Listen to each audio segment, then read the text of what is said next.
Hello बच्चों, gram atomic mass and gram molecular masses एक छोटा सा कॉन्सेप्ट रहता है आपका मोल कॉन्सेप्ट। तो उसी के बारे में आज पढ़ने वाले हैं, उसी के बारे में ये वीडियो है।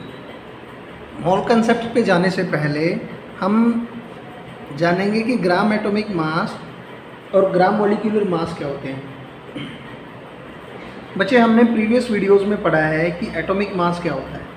एटॉमिक मास जैसे कि ऑक्सीजन एलिमेंट है, ऑक्सीजन का एटॉमिक मास होता है 16 एटॉमिक मास यूनिट, या फिर इसको स्मॉल यू से भी हम इसको शो करते हैं। 16 यूनिट जो है एटॉमिक मास है ऑक्सीजन का, ऑक्सीजन के एक एलिमेंट का मतलब। तो इसको हम ग्राम में भी रिप्रेजेंट कर सकते हैं। The atomic mass of a substance expressed in gram is called gram atomic mass. अगर एटॉमिक मास को हम ग्राम एटॉमिक मास में शो करें, एक्सप्रेस करें, तो ये ग्राम एटॉमिक मास कहलाएगा। तो atomic mass of oxygen is 16, so gram atomic mass of oxygen is 16 ग्राम। तो the gram atomic mass of a substance represent 1 मोल। इस 16 ग्राम ऑफ ऑक्सीजन में 1 मोल बनेगा बच्चे, या मैं कहूँ कि 1 मोल में 16 ग्राम ऑक्सीजन हो जाएगी। अगर 1 मोल एटम ले लें हम, तो उसमें किसके एटम?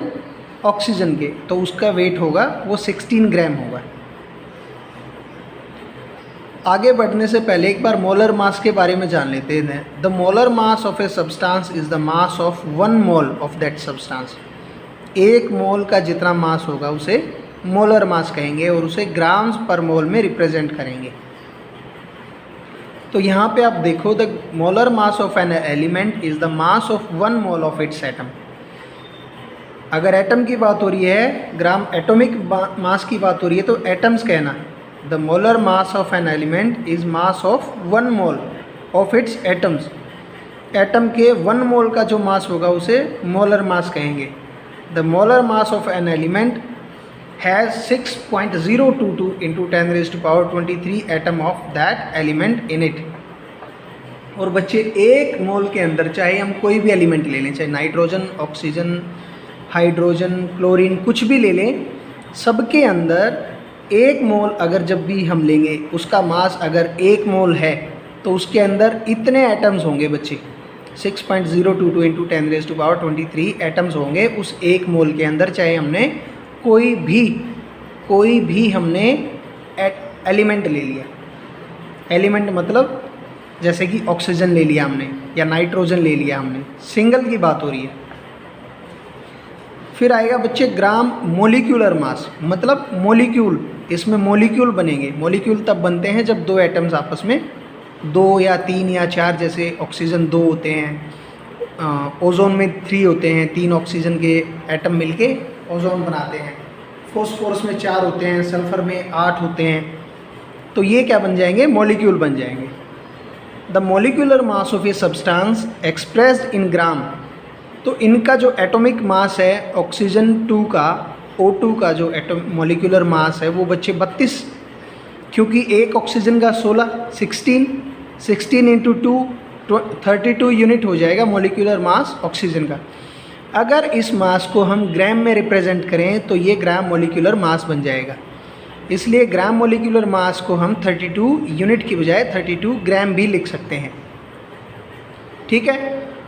तो 1 मोल जब हम ऑक्सीजन लेंगे, ऑक्सीजन मॉलिक्यूल का 1 मोल अगर हम लेंगे, तो भी उसके अंदर 6.022 into 10 raised to power 23 molecule होंगे किसके? ऑक्सीजन के। और उनका जो वेट होगा वो होगा 32 ग्राम। 1 मोल अगर लेंगे तो उसके अंदर इतने तो एटम होंगे ऑक्सीजन के और उतना उसका मास रहेगा। ठीक है। तो यहाँ से हमें एक बात तो कंफर्म हो गई है कि 1 मोल जब भी हम किसी एटम का या मॉलिक्यूल का लेंगे तो उसके अंदर 6.022 into 10 raised to power 23 molecule होंगे ही होंगे। उनका मास अलग अलग हो सकता है, वो हम एटॉमिक मास से निकाल लेंगे। The molar mass of a substance is the mass of 1 mole of its molecule. तो यहाँ पे क्योंकि मॉलिक्यूल की बात हो रही है, ग्राम मॉलिक्यूलर मास की बात हो रही है, तो मॉलिक्यूल कहेंगे यहाँ पे। वहाँ पे एटम कहा था, यहाँ पे molecule. The molecular mass of a substance is the mass of 1 mole of its molecule. Molecule के 1 मोल का जो मास होगा उसे मॉलिक्यूलर मास कहेंगे। The molar mass of a substance has 6.10⁻23 molecule of that substance. इतने मॉलिक्यूल रहने वाले हैं उस सब्सटेंस के अंदर। जैसे कि एग्जांपल ले लो, H2O ले लिया हमने। H2O का हमें पता है एटॉमिक मास, अगर मॉलिक्यूलर मास निकालेंगे, सॉरी, हाइड्रोजन का एटॉमिक मास बच्चे 1, क्योंकि यहाँ पे 2 एटम हैं तो 1 × 2 ये, और ऑक्सीजन का एटॉमिक मास होता है 16, तो 2 + 16 हो गया 18 ग्राम। तो 18 ग्राम जो हो गया हाइड्रोजन मॉलिक्यूल का मास हो गया। और अगर इसके अंदर हम देखें तो इसके अंदर बच्चे 6.022 × 10⁻23 मॉलिक्यूल होंगे H2O के। ये 1 मोल है, उस 1 मोल का जो वेट है, जो मास है, वो 18 ग्राम है। और उस 18 ग्राम के अंदर इतने मॉलिक्यूल होंगे H2O के, छोटे छोटे छोटे छोटे इतने सारे मॉलिक्यूल होंगे, तब जाके 1 मोल जो कि 18 ग्राम का होगा और वो H2O मॉलिक्यूल बनेगा। ठीक है बच्चे, तो अब आते हैं एक एग्जांपल ले लेते हैं। Calculate the molar mass of the following substances. C2H2 का, इथाइन का मोलर मास अपने को निकालना है। हमें पता है कार्बन का एटॉमिक मास क्या होता है, 12 × 2, क्योंकि कार्बन 2 बार है तो 12 × 2 करेंगे, प्लस मास ऑफ हाइड्रोजन हमें पता है 1 होता है, 1 × 2, 12 × 2 24, 1 × 2 2, इनको ऐड करेंगे 26 ग्राम पर मोल। तो C2H2 इथाइन के 1 मोल में 26 ग्राम जो है मास होता है बच्चे। ये हम ऐसे निकाल सकते हैं अगर हमें इनका अलग अलग एटॉमिक मास अगर पता है तो। अब बात आती है बच्चे मोल कॉन्सेप्ट की। मोल कॉन्सेप्ट क्या है? Mole concept is a link between the mass of atoms and the number of atoms और मॉलिक्यूल। तो मोल से हमें ये पता चल जाएगा कि एक जो भी मॉलिक्यूल दे रखा है उसमें कितने एटम हैं और उसका कितना मास है, उनके बीच का जो रिलेशन है वो मोल से मिल जाएगा। 6.022 × 10⁻23 जो है इसे कहते हैं बच्चे एवोगैड्रोस नंबर। साइंटिस्ट के नाम पे इसका नाम पड़ा है Avogadro's number. So A group of these particles, इतने पार्टिकल या तो वो एटम हो या मॉलिक्यूल हो या आयन हो of a substance is called a mole of that substance. तो जब इतने पार्टिकल मिल जाएंगे तो 1 मोल बनेगा उस सब्सटेंस का, चाहे वो कार्बन है, नाइट्रोजन है, ऑक्सीजन है, इथाइन है, मिथाइन है, मीथेन है, कुछ भी, उसके अंदर इतने मॉलिक्यूल्स होंगे तो 1 मोल बन जाएगा। 2 मोल बनाने होंगे तो × 2, 3 मोल होंगे तो × 3। ठीक है,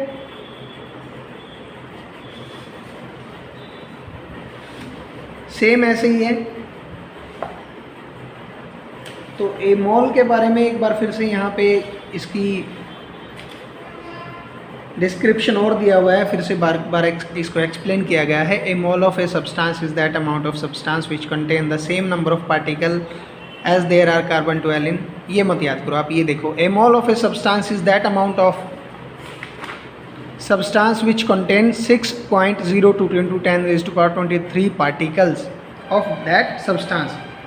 a mole of substance, एक मोल ऑफ सब्सटेंस वो अमाउंट है जिसके अंदर इतने पार्टिकल हों तो उसे 1 मोल कहेंगे।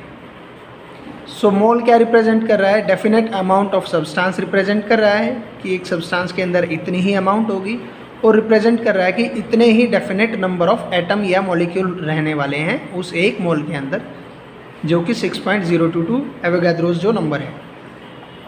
प्रॉब्लम जो है इसके बेस पे वो हम नेक्स्ट वीडियो में करेंगे बच्चे। तो पढ़ाई करते रहें, बाय बाय।